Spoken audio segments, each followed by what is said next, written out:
Hello guys, great news from Wendell from the core Laravel team. Now starter kits have Teams functionality.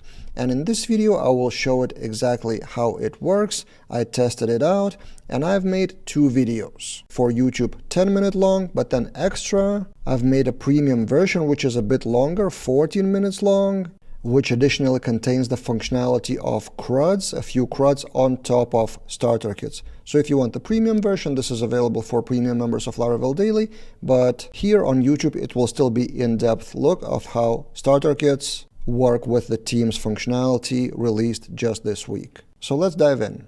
So let's start a new project with Laravel New Teams, and I will choose Livewire Starter Kit because it's different for the teams.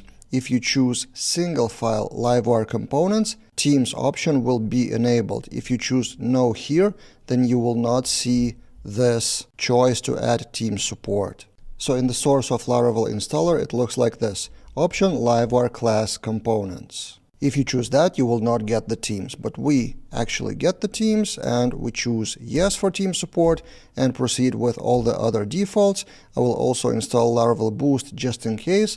This is my kind of personal habit. Even if I don't need it right away, recently Laravel Boost came up with a skill called Laravel Best Practices, so it is useful in most projects anyway. Then Boost configuration, where I will add Laravel Fortify as skills. This may be important because the feature of Teams is based on Laravel Fortify partially, so those skills for AI may be useful. Then I will choose the agents by default, and that's it. Installation is done. Now, how does it work? What is changed compared to regular starter kit? So this is the homepage, and if we click to register, and no Teams here yet, but I will use FigFiller Chrome extension to register to create an account, and inside you can see this. I will zoom that in, my name's team, where I can choose between the teams or create a new team. Now let's take a look at the database briefly and look at the users table. There's nothing really to see here except for this, current team ID, which is a foreign key to the database table called teams.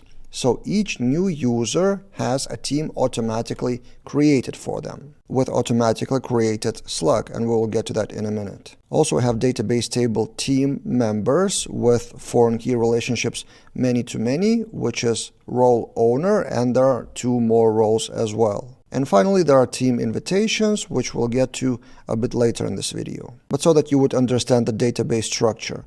Now, out of curiosity, let's create a new team. How does it work? Team 2, for example, create a team, and then I can choose between the first team and the second team and see how the URL is changing. So teams team 2, and then teams the slug of the first team. And look at the page I landed on. Settings, there's a new menu item in the settings called Teams. So I can go to dashboard, then I will create some CRUDs and some functionality, but I can at any point go to settings and then Teams to manage all of my teams or create a new team. And let's try to manage that one. Let's change that to team 3, save.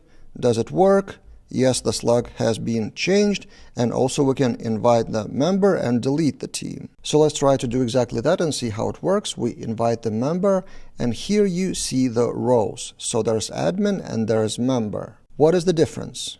According to the official tweet by Wendell, owners have full control. I'm the owner because I created the team, and then admin can rename the team and invite or cancel invitations. And member, just read-only access. They can just choose the team and then scope the models or scope the data by that team, but they cannot control anything. So let's try both in action. Email address admin.com, for example, for admin, and we send the invitation. And then also let's invite member.com with member invitation. How would that work?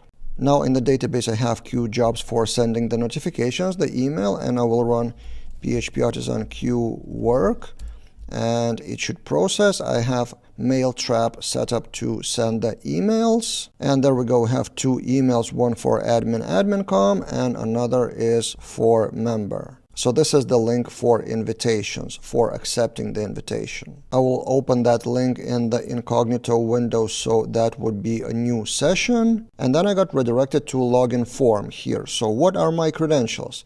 At first it confused me, but then I remembered from the past projects that it's very debatable what should happen here. Do you register a new user? Do you have some kind of totally separate form or stuff like that? So in this case, what StarterKits did is this. In Routes Web, we have Route Livewire for invitations acceptance protected by middleware auth, which means to accept the invitation, you have to be already a user of that system. So let me register here. I assume it should be the same email. We create an account and we have our own team. But also, as you can see, there's team 3. So I'm assigned automatically after registration, probably by email. So I can choose my own team, but also I'm assigned to team 3 automatically. Let's take a look at the database. So we have team invitations to team ID with different roles, and accepted at is here. And if we take a look at team members, my user number 3 is team ID new team owner, but team 3 admin user.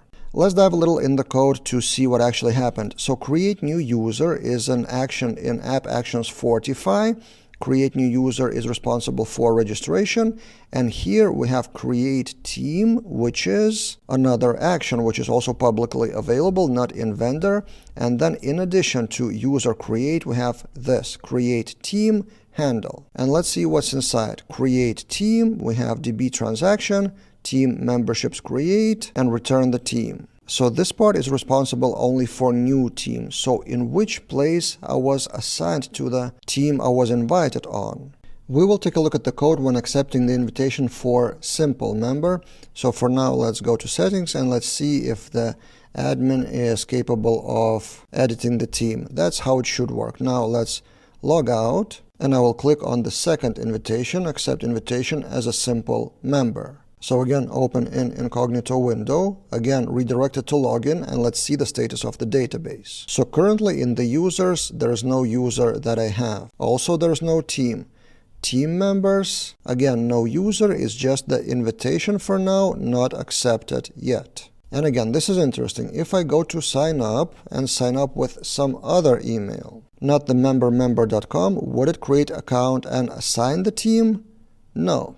But actually look at the URL. The URL is not the dashboard. The URL is invitations, then that, and accept. So this is where it gets a little bit confusing in terms of user experience, and maybe they will improve it in the future, or you can customize it yourself. So it would be clear for users invited that they go to sign up. So let's repeat that again. Open in incognito window, then you go sign up, and then you enter the same email again. And now if I create an account, we have the dashboard with both teams, but we are redirected from the invitation. Look at the code. So in the starter kit, there's Livewire component page to accept the invitation. You saw that URL just a minute ago. In Vue.js and React.js starter kits, that would be respectively React and Vue, but this is Livewire single file component. And here we have accept invitation. And this is where the magic happens. So during the registration, the new team is automatically created, but also in accept invitation, we validate the invitation by email. So if the email is the same, then we proceed. And if we do proceed, then we have the invitation processed with assigning the membership, invitation accepted, and then switching the team to the team I was invited on. So basically the user may not even see that they have their own team automatically created. So this is the invitation process. A bit confusing, but probably it's early days and it will be improved. The important part is the access. Remember, we're not admin, not owner, just a member. So if we go to members team and go to settings of our team, we are the owner, right, of that team, of members team, and we can edit that. But here, as you can see, we can only view team. So we can view the members. That is also actually questionable. Should we see that? But generally, if we switch to team 3 and go to settings and teams, actually settings teams page is global, listing all the teams. But if I go to the team, I don't have any editing abilities. I just see the list of members. And finally, let's test the functionality of deleting the team. So as that new members team. Let's see if I can delete. No, actually I cannot delete my own team. There is no delete button at the bottom. So this is interesting. Probably it makes sense to not be able to delete my own team, but for example, if we create team 4, we probably will be able to delete that.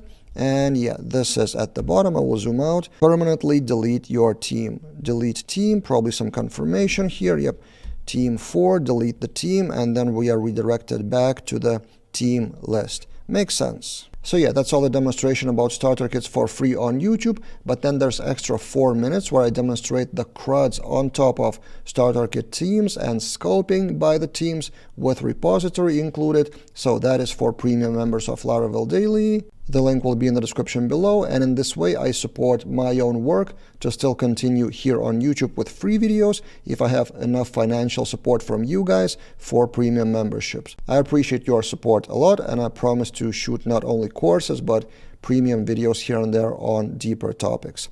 That's it for this time, and see you guys in other videos.